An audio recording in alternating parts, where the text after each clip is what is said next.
Welcome to Optimize Your Success. I am Jack Scott, the Chief Operations Officer at the Mentor Project. I am extremely excited to introduce your host and a mentor at the Mentor Project, Dr. Ruth Gotian. Dr. Gotian is a Chief Learning Officer and Assistant Professor of Education and Anesthesiology. She is the former Assistant Dean of Mentoring and Executive Director of the Mentoring Academy at Weill Cornell Medicine. She is a contributor to Forbes and Psychology Today, where she writes about optimizing success. Throughout this podcast, Dr. Gotian will discuss topics and pose questions that high performers deal with on a daily basis. We're excited you're here with us today. Welcome to Optimizing Your Success. Hello, everybody. Welcome to Optimizing Your Success, where you are going to figure out today, how is it that high achievers get so much done? What are their productivity hacks? And everyone's got their own things that they do. Everyone's got what they procrastinate over. Everyone's got what they do first. Everyone's got a different way of doing things. And as we know, all adults are different. And everyone has different things that would work for them. So we're going to talk a little bit about what works for the people here on the panel. You can try them out and see if they work for you. My name is Dr. Ruth Gotian. I am coming to you from New York. My background is in adult learning and leadership, and I research elite high achievers. So I am obsessed with success, and this is what we are bringing to you today. So today we have a small, intimate group today. We might have a few more joining on a little bit later. We have a lot of people watching Jupiter and Saturn and getting really engaged with that. So they might pop in a little bit later. But the small, intimate group is great because we are going to be able to get into some deeper discussions. So as I said, I am Dr. Ruth Gotian, and behind the scenes making us all look gorgeous is Dr. Debbie Heiser, the CEO of the Mentor Project and the group that is hosting us today. And I'd like you to meet the other panelists. Tell us who you are and what you do and just a little bit of some of the things that you've gotten done. Janice. Hi, I'm Janice Lintz, and I'm the CEO and founder of Hearing Access and Innovations. And one of the projects I've gotten done is induction loops for people with hearing loss in New York City taxis. So we were just talking before we actually went live, and Janice has really made it her mission to get access for people with hearing loss. And some of these projects that she works on take years, and she is like a dog with a bone. She will not give up. And she will hopefully share some of those things that she's done in order to see those projects really come to fruition, because it's incredible and it's incredible stories. And she's on a bunch of podcasts where you get to hear little snippets of that story all the time and all the things that she's done. So Susie, welcome. Nice to see you. So good to see you again. And look at you all decked out in red today. Well, it's the holidays. Tell us who you are, where you're from, what you do. So I'm Susie Katz, and I am a photographer, and I spend most of my time these days with my nonprofit Photo Wings, where I'm trying to figure out all the possible ways that photography can be utilized outside of the usual silo that people think about it, and in terms of learning how to think and for people learning how to talk with one another, and really picking the minds of some of the most interesting photographers in the world about how they do what they do. And it's just, it's fascinating. I'm very, very lucky. I'm excited to actually talk to you one time separately about that, because when I teach adults and I teach adults how to optimize success, much of what we teach is through the use of visuals, since most adults, 2/3 of adults, are visual learners. And we actually use photo cards in order to trigger ideas and trigger more abstract thinking. Because if you're like me, you're a very concrete thinker. And getting from point A to point B, if it's not a straight line, it's hard for us to visualize it. But sometimes if you show them these great pictures of something very abstract, it can really trigger something. And that's how we get that deep learning going. So we should definitely chat about that offline sometime. So I thought I would share with you some of the things that have worked for me. And you guys can chime in at any time. We're not raising hands. This is not third grade. Just chime in. It's our regular conversation. So I am an early bird. I wake up super, super, super early in the morning. So that's why you see me starting to yawn towards the end of this show that we have. It's not because I find these people boring. It's quite the opposite, but I wake up usually at 4 or 5 in the morning, and I've been doing that for years, just naturally waking up at those hours. And that worked well. Many of you who have watched this program before know that at the age of 43, I decided to start pursuing my doctorate. And while you're doing that, while working full time and raising a family, there was so much that had to get done. And the only quiet time that I had where I was not interrupted and I didn't have people who needed things from me were before the sun rose. So my body naturally would wake up very early in the morning, and I would have a mug, which is now behind the glass here in my office, where I would make my cup of coffee. It was actually my grandmother's mug. And during those early hours, I would get so much done. Now, that's great for me because my brain is sharpest in the morning. I can get more done by 10 a.m. than I probably can all day. Because with every hour that goes by, I just find my brain working slower and slower and slower. By 3 o'clock, I can't really do this deep thinking and deep analysis or deep editing like I can at 8, 9, 10 in the morning. So I wake up really early in the morning, have my first cup of coffee, and really start I'm managing my energy. So I do my more cognitive tasks in the morning. And at work, I try to schedule things the same way. I do my cognitive tasks in the morning. That would be budgets, that would be data analysis, that would be writing, that would be editing, anything that required that extreme focus. And then I know that 1, 2, 3 o'clock, things start to slow down and I'm not as productive on those things. It would take me 2, 3, 4 times as long.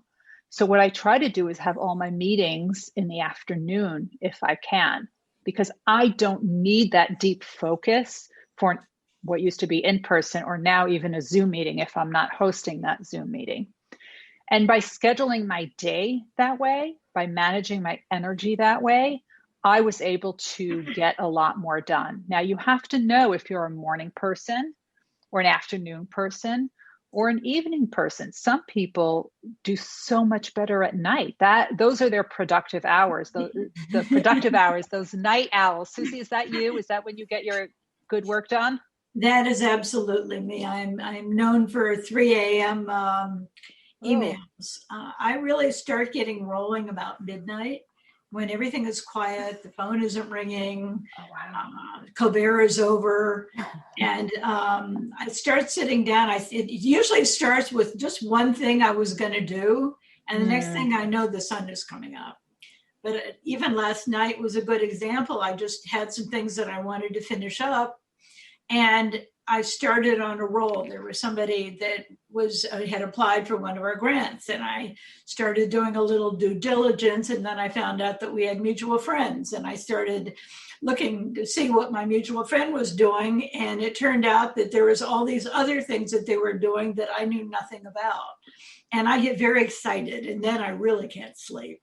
And the other thing is people give me all these pens with flashlights in them, because if I am sleeping, my mind is still churning, even though my body is asleep, but my mind is cooking away. So I wake up, and if I don't write it down, I can't go back to sleep.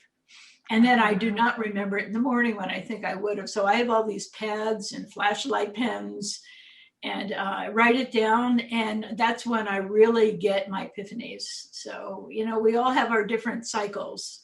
That's mine. Wow. So you're thinking, actually, it's in your sleep and you write it down. Well, they say when you're most amazing. They say when you're most relaxed is when you get your great ideas. That's when you get your great ideas in the shower or while you're driving. because you're really more relaxed. So having something there that you can jot down those notes or record those ideas is really helpful. So Janice, are you a morning person, evening person, night person? And do any of these work for you? I'm really like Susie. And although when I first wake up, I am pretty productive. And when I keep also a pad by my bed, because I wake up, or I'll wake up in the middle of the night, think of something, write something down. Sometimes I can't decipher them. So now I'm a little more thoughtful when I'm writing, but I just get my best ideas like when I first wake up. I will also sometimes work early in the morning. I try not to schedule any calls first thing in the morning, because that's my productive time in the morning, and then productive at night, where during, let's say, the afternoon, like you, I'm happy to have meetings in the afternoon. Yeah. Bloopers. Yep. Jax, we saw you for a hot second. Can you hear my cat in the background? Sorry about that. We can hear you, but we can't see you. I know. I'm changing my background really quick. Ah, okay. I'm spicing it up a little bit and coming back on.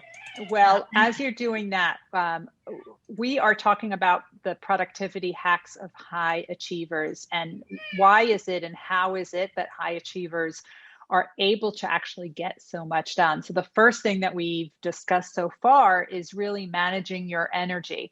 So I am the early morning one that really gets more stuff done super early in the morning. And Susie she's nocturnal, and she keeps total opposite hours from me. And Janice is somewhere in the middle. So, but everyone sort of has a way to jot down ideas that come to them at any time of the day or night. So that is what works for them. But Jax, you did not get the opportunity to introduce yourself. So why don't you do that with that gorgeous background, and tell us who you are, what you do, and then we'll get into your productivity hacks if you have any. Absolutely. And Ruth, thank you so much. This is awesome. I love being here. So a little about myself: prior military, 17 years. Most of that has been special ops. Currently, my connection here is the COO for the Mentor Project. And I also have a cybersecurity background, primarily in cyber threat intel. So doing nonprofit, I also work in cybersecurity, and I do National Guard. Productivity and time management is key for me to be able to keep track of everything. One of the biggest things for me is I'm having to learn how to become a morning person. It wasn't my number one, even though I've been in the military for 17 years, I'm mostly productive in the evenings. But I have had to learn to be disciplined, to understand that I need to get up at 5 or 6 a.m. and do certain things. And those certain things are typically journaling, meditating, and working out. And if I can get those done in whatever particular order, my day for the rest of the day is much more productive if I don't do those things. So that's really imperative for me. And then also I live on a calendar. Everything, I have 2 calendars. And if it's not on the calendar, it'll probably get missed. So calendar, and I color code my life with these books. And so I have journals, and they're color coded according to like my task and what, like, this is work. This is the Mentor Project. I have like 3 other colors. So everything's color coded for me too. Wow. Yeah. So I love that you have the calendar, and that actually brings me to another point. So we've been talking a lot about to-do lists last time. And people have this great to-do list, but I think where people fall short is they don't put the tasks on their calendar. And as a result, they can't get things done. So respond to an email, call so-and-so, submit whatever it is, edit whatever, work on this budget. And if you don't actually carve out time on your calendar to do the task, it very often just doesn't happen. So that's actually a practice that I started doing a few years ago. And I actually learned this from the secretary of a former chair of one of the departments. I happened to be in the elevator with her one time, and I overheard her conversation where she was saying that, he's a chair of a department. He was a physician scientist. He is a physician scientist. And she carves out time in his schedule for him to read the latest journal articles. And I'm thinking, what do you mean? I don't understand. I've never heard of such a thing. You carve out time to read articles? And I said, but who else does that? And that's when I realized we should all be doing that. And maybe that's why he was so productive. And all of a sudden, I started carving out time to do these tasks. And what do you know? They would actually get done. And whatever amount of time you think it's going to take to do it, double it. That is something that I've learned. Do any of you guys do that? I do. So I put everything on my calendar that I need to do. If someone says to me, okay, we'll speak like in a few weeks, it goes on the calendar. So I have those type of things at the top of my day. You know where they say like there's no like time on a calendar, there's like no time assigned to it. Yeah. I have those. And then I have like sometimes little tasks that I call like time fillers, where I need to accomplish the task. Let's say call a bank, right? I need to follow up on something. I put those also at the top of my calendar. And so when I have gaps between meetings, that's when I do those tasks. And if I have a specific task where I need to actually do something specific, I block out the time on the calendar. But I have also all these like fillers and then I'm doing multitasking. So I have like things where, let's say, I might need to scan, and that'll sit on top of my printer when I have like literally 2 minutes between meetings. I will quickly scan. So I try to use my calendar to like fill in depending on what the type of task needs. But I always diary it on the calendar. So when someone says call in 2 weeks or in a specific, it's on the calendar. So I don't forget about it. When I was doing a to-do list, I wouldn't follow up the same way. Yeah. And I agree. I do the same thing. If someone says follow up in 2 weeks, I will do that. And actually that helped because there was an article that I wrote for a major journal, and the editor said, follow up with me in 2 weeks.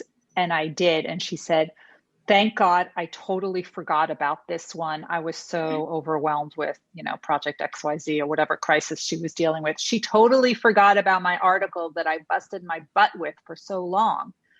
And she asked me to follow up. So I'm doing exactly what she asked. Just pinging you, just, percolating this to the top of your email inbox or bubbling it up. Use whatever your favorite words are. So I set up meetings to give myself deadlines. Just kind of the reverse. I'll schedule a meeting with somebody, and then I know I have to be prepared for it. I work best on deadline, and I have lots and lots of lists. Yes. And sometimes I'll put something on the list, even though I've done it, just so I can cross it out. To know you like that. And it's a little bit of affirmation. But in my world, if I'm going on a photographic project, if I don't have every single thing that I need, I'm stuck. So the lists really, really, really help. For you, that's helpful. Hey, Bruce, good to see you. Hey, Bruce. Hello. Hey. Greetings from the void. From the void. I love it. I love it. Bruce, you're going to tell everybody who you are, but you missed the intro a little bit. We are actually talking about the productivity hacks. What is it that makes high achievers produce so much and be so productive? What are some of the tools that they use, the favorite tools, realizing that everybody's different and everybody's got their own hacks that they work. But maybe from this assembled group, to those people who are listening and watching, there's something there that resonates with them that they are willing to try. It costs nothing to try. So Bruce, tell everyone who you are, what you do, and if you have a favorite productivity hack. So my name is Bruce Wiley. I'm a professor of health policy management. I also do computational modeling and different types of computational analytics, AI, machine learning, those kind of buzzwords, et cetera. So we do a lot of that work in health and public health. I also do a fair amount of writing I'm a senior contributor to Forbes, and I cover health and healthcare and many different areas like that. So I guess one productivity hack that I can think of is I find that you can very well end up wasting a lot of time with meetings. So I remember when I used to work in the consulting world, we sat around and we had a meeting with a client, and it was like a 2-hour meeting or 3-hour meeting maybe, and the only result of that meeting was to schedule another meeting. Yes. Yeah. And then I realized at that point that, I looked back and said, what did we do in those past 2 to 3 hours? And it was neither like there's fun. There are fun things you can do when you meet with people and talk with people. And then there's things that you can do from a productivity standpoint and get things done. And this was neither. Like people didn't really seem to be enjoying the meeting, but it wasn't productive either. And so I found that, reducing those type of things can really buy back time. So like if you're going to have a meeting and you want to get something done, have a very clear agenda, have a very clear set of action items, and say, why are we having this meeting? What's the purpose of this meeting? And if no one can come up with a purpose of the meeting, then usually it's not worthwhile having the meeting. Like you can do something else. Either make it like one way or the other, like make it a social thing, or decide to try to take care of that stuff separately or without getting together. So I found that sharing information is an email, not a meeting. Yeah. So but I found that applies to many different things. Like if you want to get certain things done, as long as you sort of clearly say, okay, this is the purpose of why we're doing this, let's get together, get it done, and then sort of clearly file it away and say, this is what we need to do. These are our action items. And then this is what we need to do going forward. And I found that actually reclaims quite a lot of time. And then, as Janice said, you need to have a follow-up to make sure that people are actually getting these things done. So somebody has to be in charge of that follow-up. Yep. Just reminding you were going to turn this in 2 weeks or update us or whatever it is. So yep, absolutely. Hey, Bruce, are you a morning person or evening person or night person? When do you get your best work done? I am definitely not a morning person. So yes. And then I went through like medical training and all this thing, and that's like the complete opposite. So that was really sort of putting on a suit or like clothes that don't fit.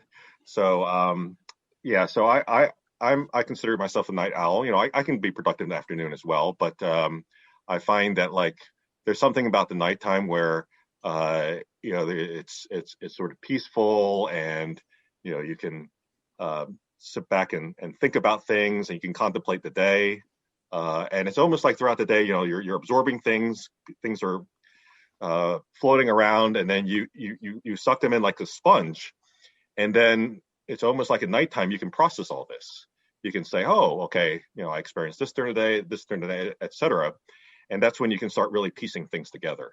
So I think of the combination of the fact that things are more tranquil, but also you've had the whole day experience to feed you information, I think can make the night times pretty productive. It's so interesting because I am not of much use at nighttime, right? That a lot of us get together on Saturday nights. We have this virtual happy hour, and I'm always the first one to log off. At 10 o'clock, I say it's my bedtime. I got to go. And some of them go on till I don't even know what time. But there's something that we call in adult learning. You have reflection in action, reflection on action. So a lot of people are reflecting in the moment that it happens. A lot of people can do that. A lot of people can reflect a little bit later. But then you have people like me, and it's actually something that a lot of extroverts do. It takes us time to reflect on it. We can't really reflect in the moment. We reflect a lot later. We'll get that aha moment. It could be a day later. It could be 2 days later. Like, oh, that was, So maybe that's why I don't work so well at night. I don't know. But I like the quiet time at 6 a.m. So what you're seeing, that tranquility at night, I see in the morning. So everyone really needs to find out what works for them. It's not that my method is better than Bruce's method or Susie's method, or everyone's got what works for them. And you need to know when you are most productive, and don't waste that time. Don't waste that time. Whatever your peak time is, manage your energy at that time and really focus on the things that need that cognitive energy and that cognitive focus. Anyone else have another tip that works for them? Just a response to that. I remember one time during medical school, someone was talking about how great a field anesthesiology is. And he started off by saying, he was trying to convince all of us medical students to take that career path. So he started off by saying, the great thing about anesthesiology is you get up at 4:30 a.m. in the morning, and after that, everything went blank in my mind. Like he could have said, then we hand you gold bars and, sushi and all these things like that and massages, but like it just went blank. I just said, I cannot do this field. So I will tell you, because I've given grand rounds there. Grand rounds is the big talks that they have every week. And their grand rounds are at 7 a.m., which means if you're giving the talk, you need to be there at 6:30 a.m. to make sure, that the tech is working and the mics are working. That's kind of early for a talk, even for someone who likes to wake up early. Yeah, Jax, it was painful. And try giving that talk at 7 a.m. to a green dot. That's really rough. Who else has a hack that works for them? So if there's something I really want to read, I have a file like to read later, to watch later. And also I have these little pads everywhere, and I will stick them in different places depending on priorities, so that I can review them at the proper time. Sometimes I color coordinate them, but that helps. And I just know that I'm not going to be very good in the morning. I can do it if I have to, if I go to a conference. But usually if I do that, I get up at least an hour early to wake up, enough to be coherent. Yes, I hear you. I need that too. And I lay everything out. Like if I'm going to go on a trip and it's an early morning flight, I will be up until 5 a.m. getting everything together, and I'll have my clothes laid out, and I'll have everything exactly what I need, because I know that my brain is going to function at halftime in the morning. So, I do it when I'm awake enough to do it and not forget things. That's smart. That's why we tell kids to pack their bags at night, right? Same reason. I'll tell you something that has saved me a ton of time and has saved my sanity. And it's something that I actually started doing this summer. I shut off all social media notifications on my phone. All of them. So if you send me a message, if there's a notification, I don't know about it until I log in. And you know what? I didn't really miss anything. I really didn't miss anything. There was nothing there that was so urgent, right? And if there is something urgent, they're not going to contact me on social media anyway. So it has saved me, I think, hours of time.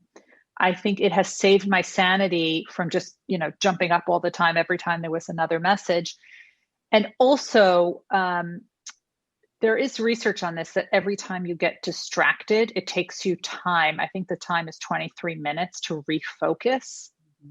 I can't keep doing that all day long. I can't spend the time to refocus. Sometimes I just need to, put my head down and focus. So I always do that. And besides shutting off the social media, my phone is always turned upside down.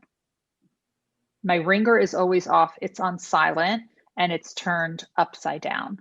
So I don't hear buzzing or anything else. And that has really worked for me. It has really lightened the load more than I ever thought that it would. I don't know if any of you do that or find that that's helpful at all. Yeah, Ruth, everything you said, I do all of those. I removed social media. I removed all the social media apps, not just the alerts, from my phone couple of years ago. And wow. I just have LinkedIn on there.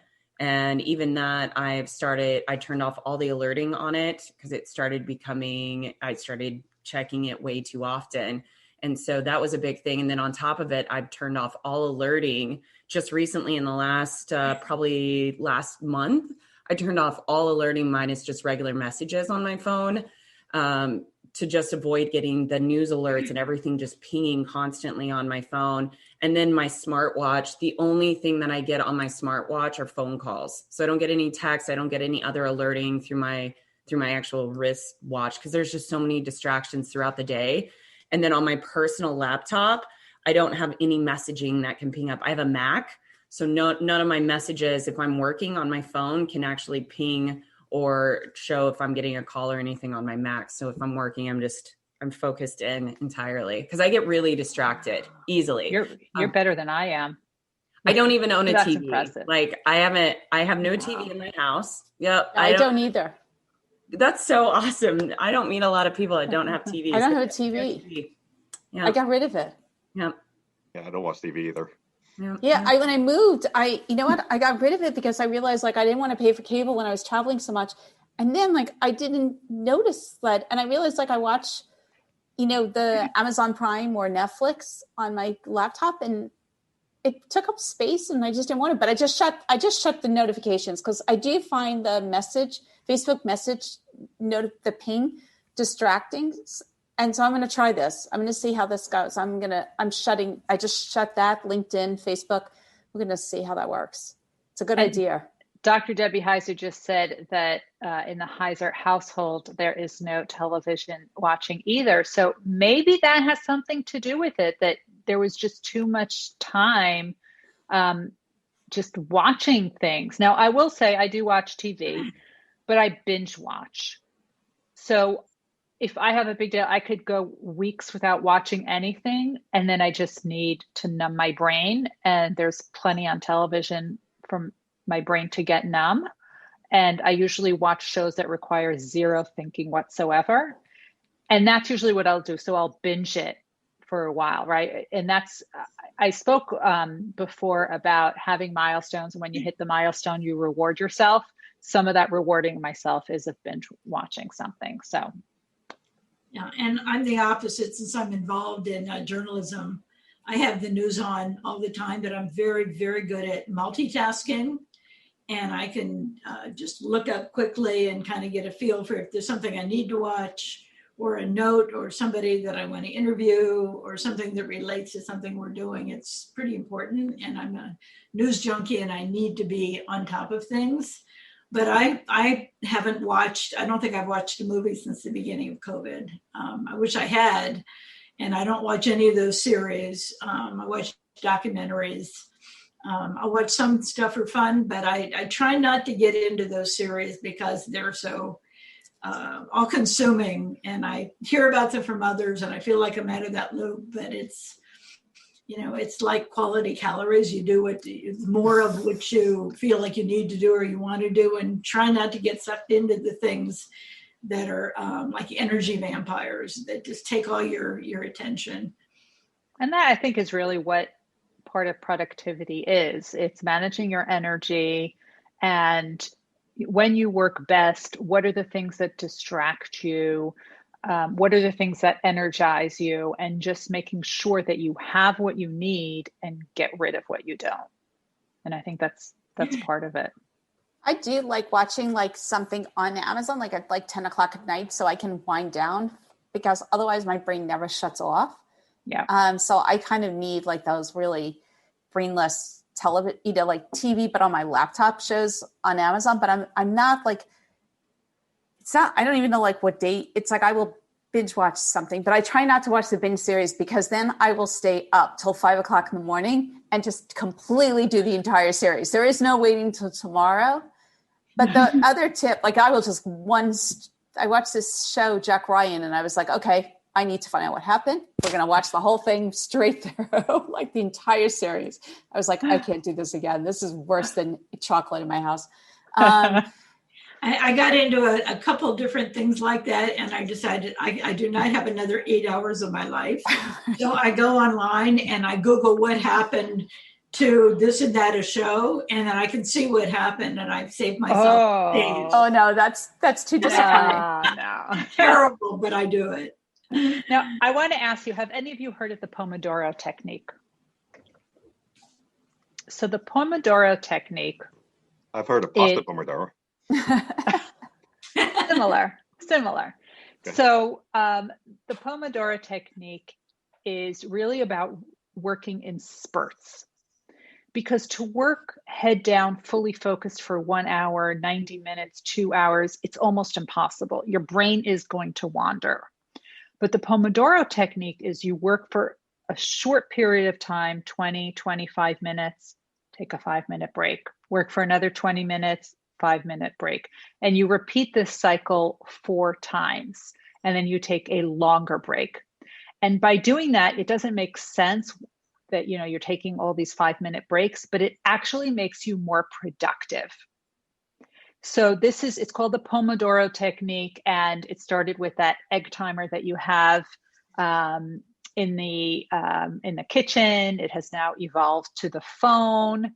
I have expanded it, and tomorrow I have a Forbes article coming out about how doing laundry has made me more productive.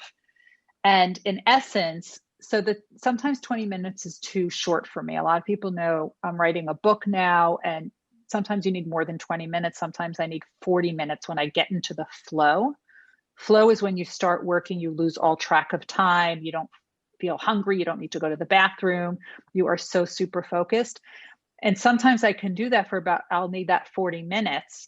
So I realized that the traditional Pomodoro technique of 20, 25 minutes wasn't working for me. So instead of just using the regular timer on my phone, I started using the timer of the washing machine. So the amount of time it would take to do a cycle was the time that I would fully focus on the work. And then, as Susie said, I was able to multitask, do my fully focused work, and get laundry done at the same time. So, ta-da! I love that idea. That's awesome. And I have the washing machine right here next to me. See?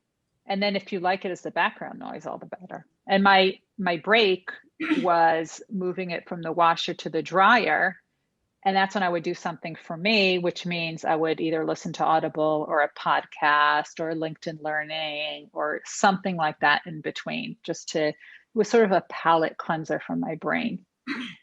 So let me ask you this though, Ruth. So what I have found, being a writer myself and getting into the flow, sometimes I don't want to break that flow, and you're in it, and say your washing machine stops, and you go and make the change because it's healthy for you. Because I'm trying to get into the pattern right now of taking those breaks at the 45-minute mark.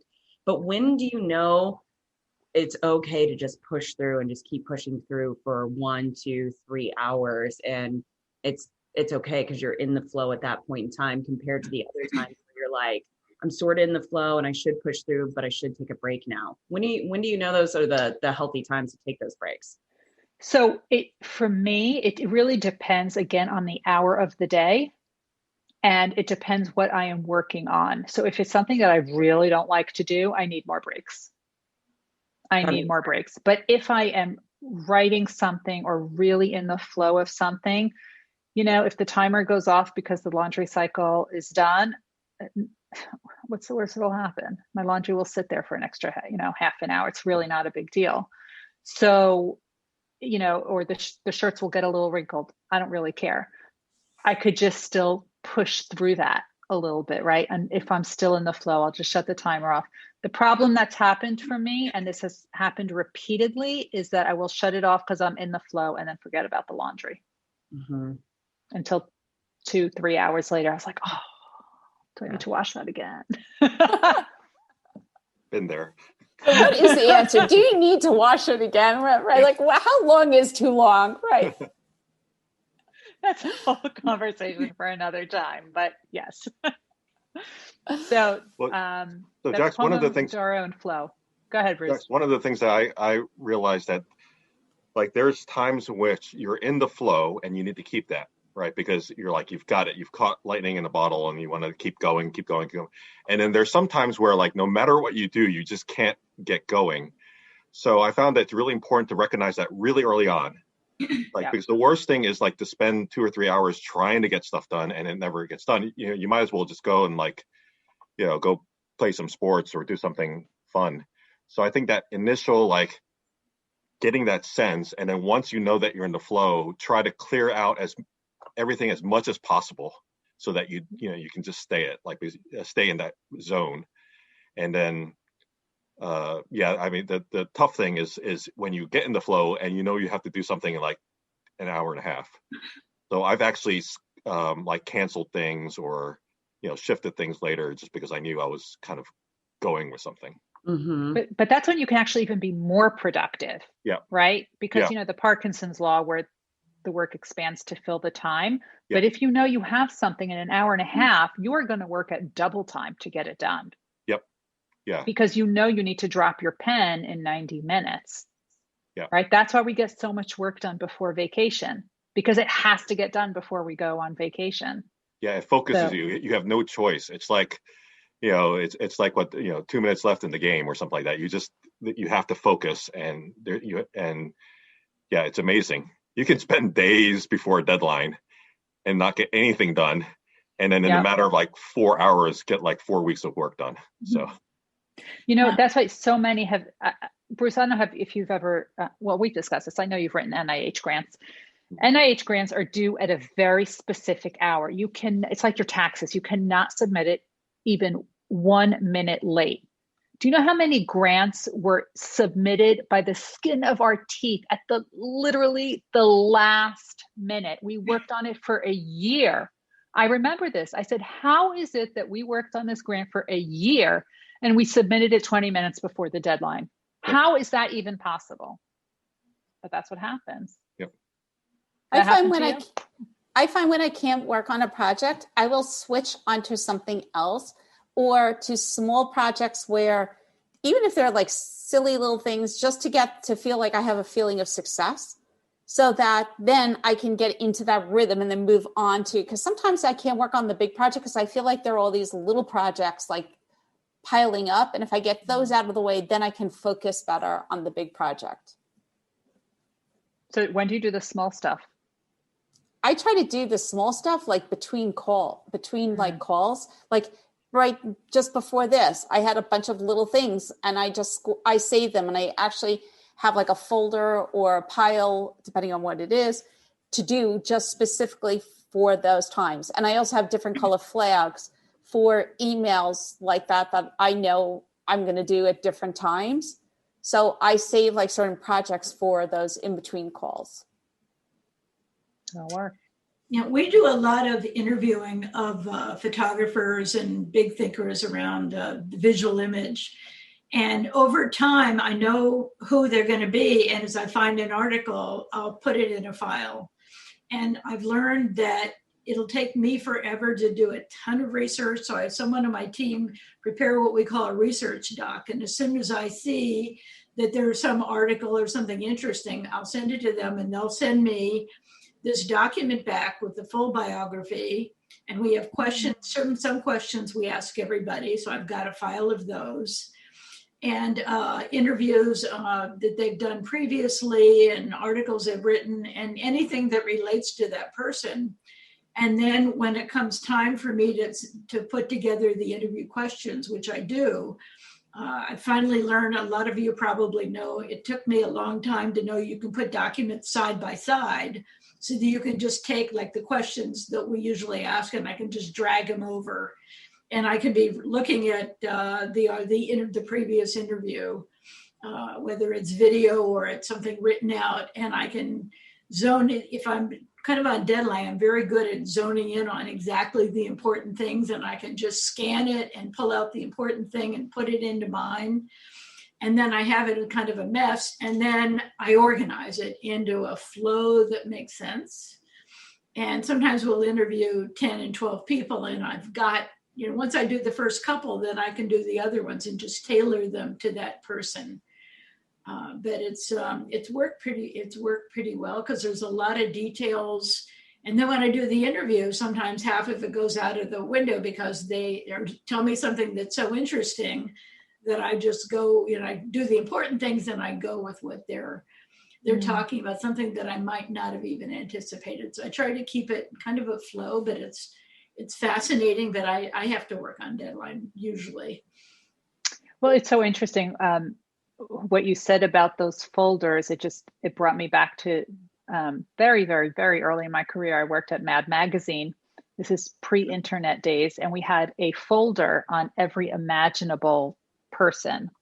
And every time there was a picture of that person in a magazine, it was one of my jobs to rip it out and put it in the folder so that when the artists would come in, they had pictures of the person from every angle so that they can then draw it out for Mad Magazine. But that was just as an aside. But what I'm hearing from your folders and Janice's color-coded things on her calendar and Jax's color-coded notebooks, and Bruce, I'm sure you have your own way of doing it as well. It's really about organization. It really sounds to me, it's not just organizing time, it's organizing thoughts and organizing energy and organizing what you're doing when you're doing it, and finding the files that you need to work with so you're not wasting time looking for things. So that seems to be the organization, seems to be the common thread here. And then there were just little hacks that we gave people throughout, and hopefully that'll work for someone. Before we wrap up, does anyone have any other hacks that might work for them? I'll add one more thing. Tell us, Jack. So my friends find this a little odd about me, but you can come into my house and I have like a 47-inch whiteboard, like right here in front of me. And it has all my short-term, my midterm, and my long-term goals. And I look at those. I try to look at those every day during my journaling before I start the day. And then what I do is from those tasks, I have a little mini whiteboard. And this is what I write all my to-do tasks for that day on. And when I write them down, I will star only 3. And the 3 that I star are the ones that I must get done by the end of the day. Because I read an article about 3 is the max, no more than that. Even if you get it done, that's great. Everything else is gravy. So that is typically how I start my days. I will do all of the things that I need to do. Look at my whiteboard, see what I accomplished, put it on here. And then this is my check it off and wipe it off. And then this usually goes through the week. And then I just keep updating it through the week. And then I have a weekend tracker. So this is a huge help for me. I think that daily tasks, and this goes off of my calendar too, but daily tasks are really important. And those daily tasks need to align with what your end goal and your long-term and your midterm goals are.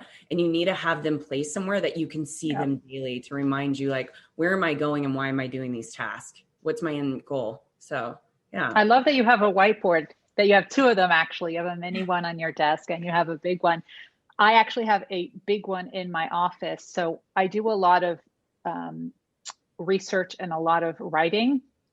And when you do research, there's very many steps you have to go through. So from the idea, then you need to get an internal review board, then you need to collect data, then you need to analyze the data, then you need to write it, submit it, revisions, resubmit. There's a whole bunch of steps.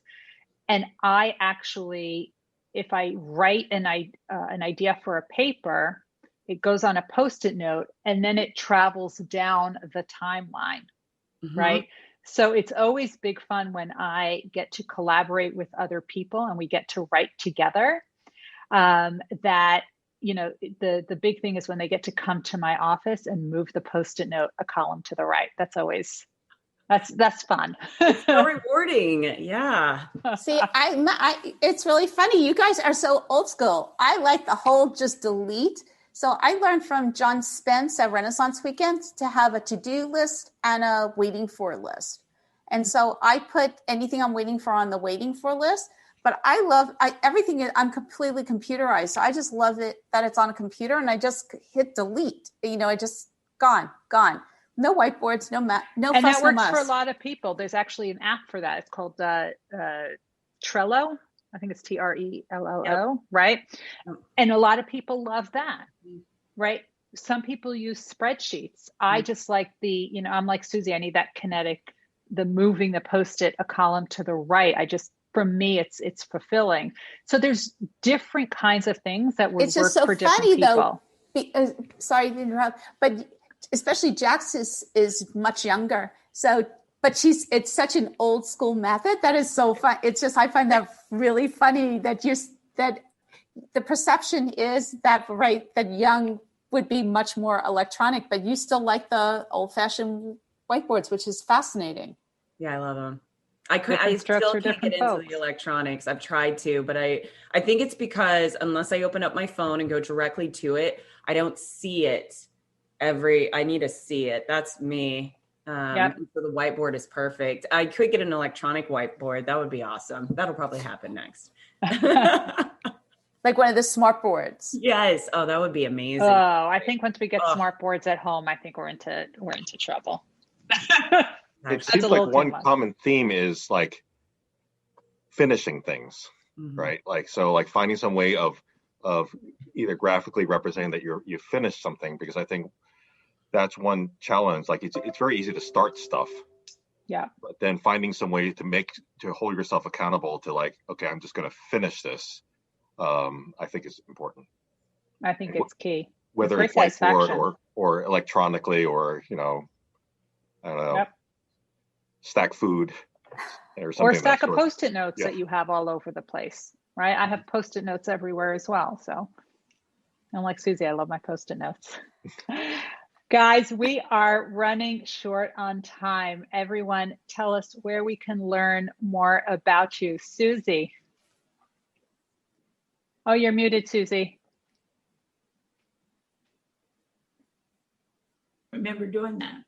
Okay. So you can find me, how I spend most of my time, on photowings.org, photowings.org.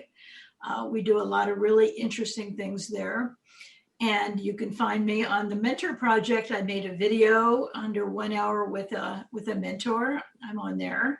And if you want to see a little bit of my personal work, one of them is my virtual background today, SusanKatzPhotography.com.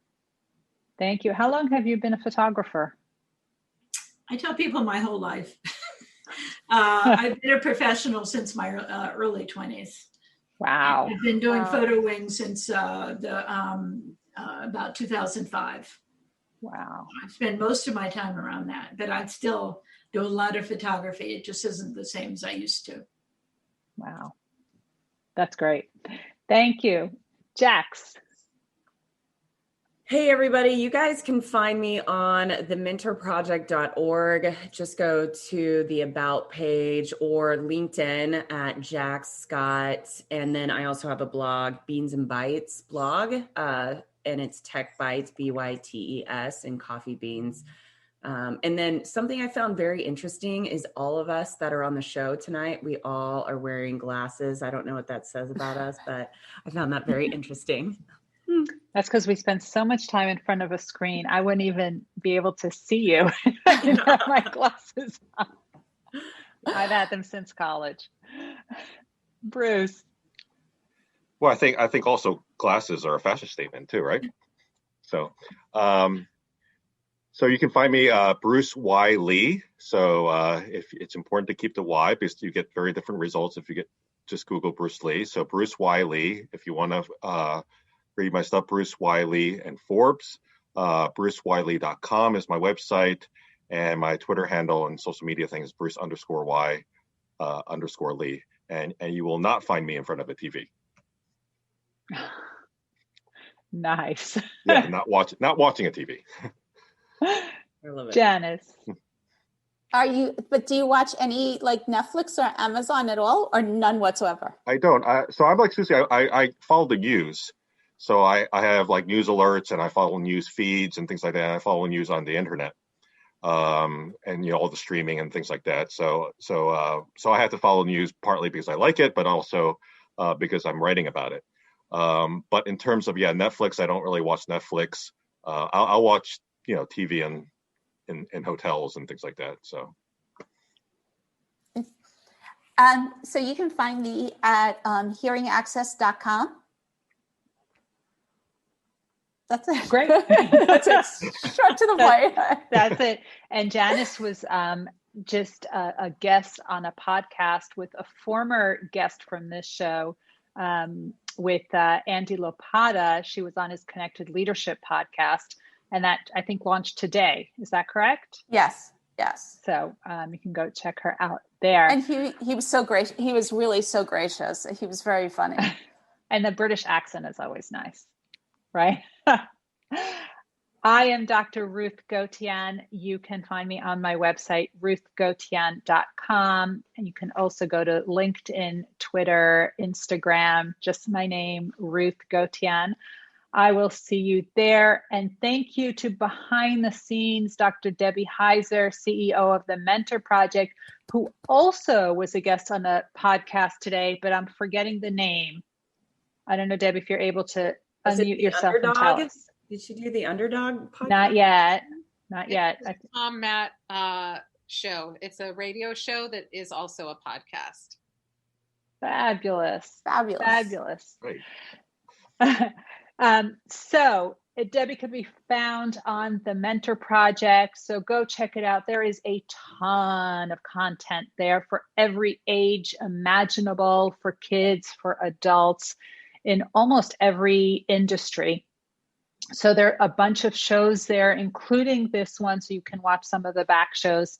And we will see you next week. Until then, happy holidays. Thank you to all of our listeners and sponsors who've made this podcast possible. You can find out more about Dr. Ruth Gotian to optimize your success, live events held every Monday at 8 p.m. EST, by going to our Facebook page at The Mentor Project. I am Jack Scott, the Chief Operations Officer here at The Mentor Project and the host of Meet Your Mentor, which posts every Wednesday. If you're interested in working with The Mentor Project, please reach out to us by going through our website at mentorproject.org. We look forward to seeing you back here next week to learn more about how you can optimize your success.